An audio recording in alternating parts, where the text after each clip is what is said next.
I'll never forget sitting with a young man, I'll call him Tanish, a few months before the exams that would decide whether he got the university place he wanted. He was bright, curious, no history of learning difficulties. He'd sailed through his 16+ exams without revising much and did well enough to keep his options open. Now he was 18, and this time it genuinely mattered.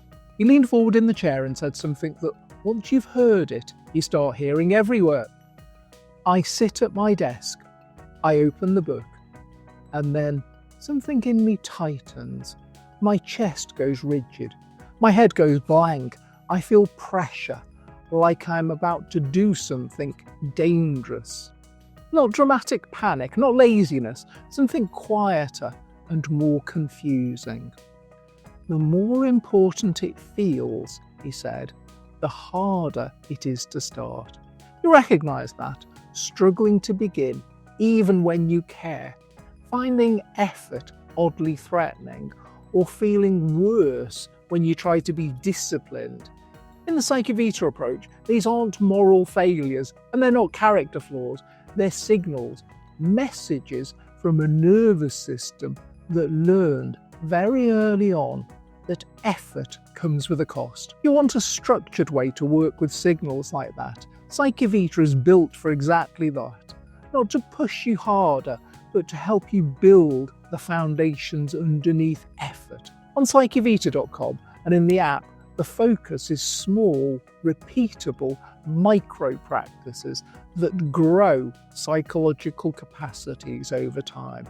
So you're not relying on willpower to do a job that belongs to development. I'm Dr. Tony Weston, psychotherapist, executive coach, and award-winning researcher.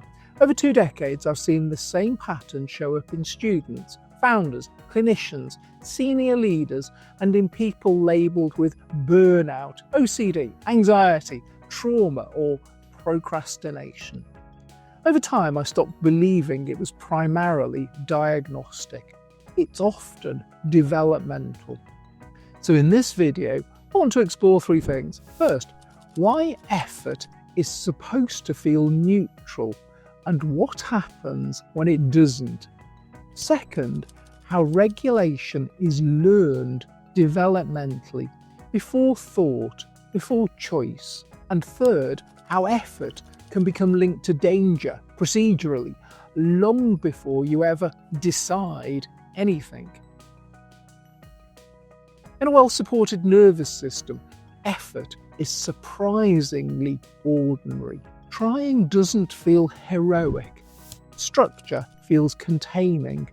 Discipline feels helpful rather than punitive. Effort mobilises energy. It doesn't threaten it. But effort assumes something underneath it. It assumes a regulated base. Your internal system can reliably settle, recover, and return to baseline. Then effort feels like I'm doing a thing. That base is missing. Effort can feel like I'm exposing myself to overwhelm. And that's where people get trapped in self-attack. They assume the problem is willpower, but often what's missing lives underneath effort itself.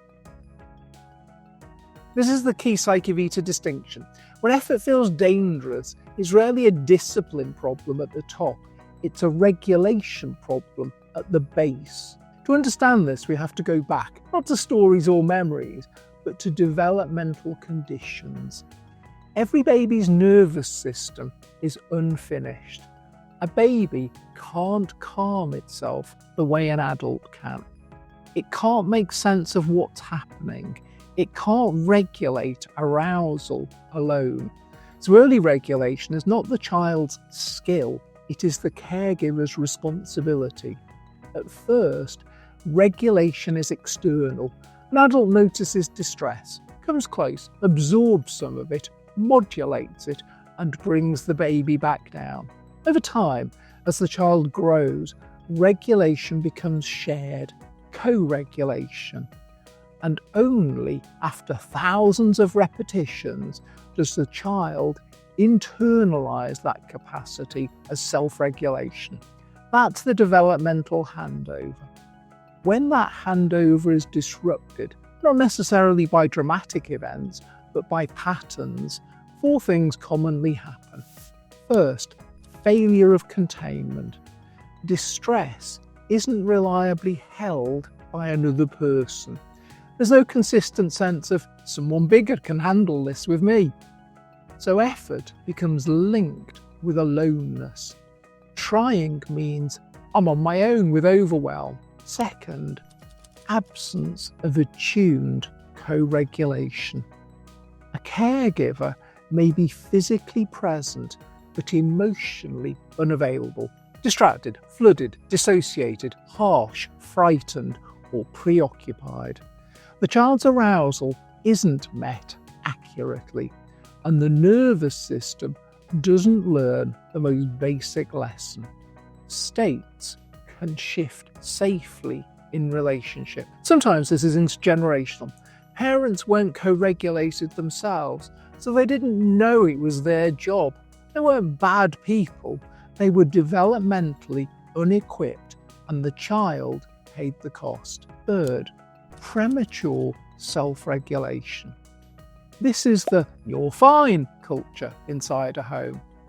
A parent may be thinking, if I respond to this, I'll make it worse. Or, I can't cope with their feelings, I'm barely coping with mine. Or even, they need to toughen up. So what the child receives is, don't make a fuss. Go to your room. Handle it. You're too sensitive.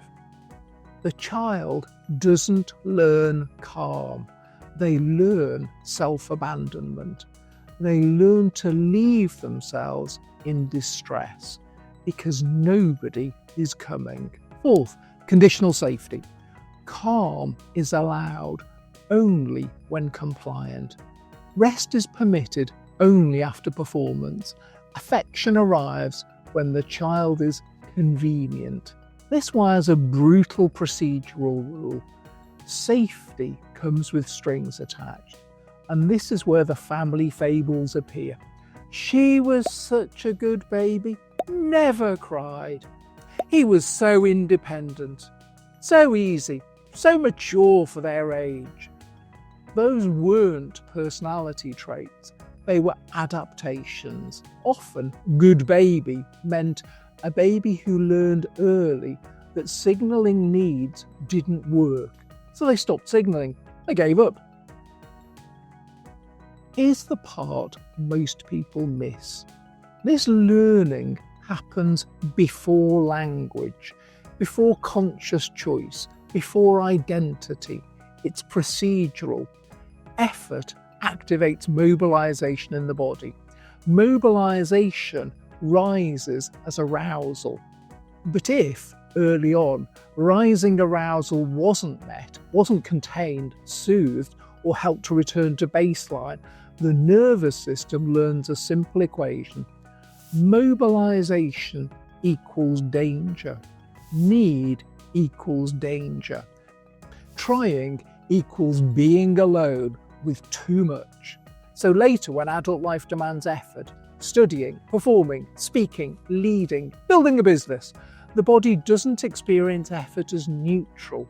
It experiences it as the beginning of an old state. Pressure, bracing, collapse, or shutdown. This is also why purely cognitive approaches can fall short, because the primary driver is not a thought you can dispute. It's a state you have to be able to hold. You can understand effort perfectly and still have your chest tighten when you begin. This isn't irrationality, that's procedural memory. Once you see this, you start noticing it across patterns that look totally different on the surface.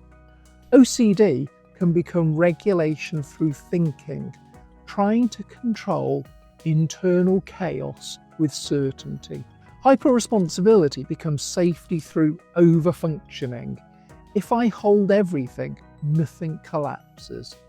Dissociation becomes safety through shutdown. If I disappear inside, I won't be overwhelmed. Social anxiety becomes safety through invisibility. If I'm seen, I'm at risk. Different behaviours, same missing base.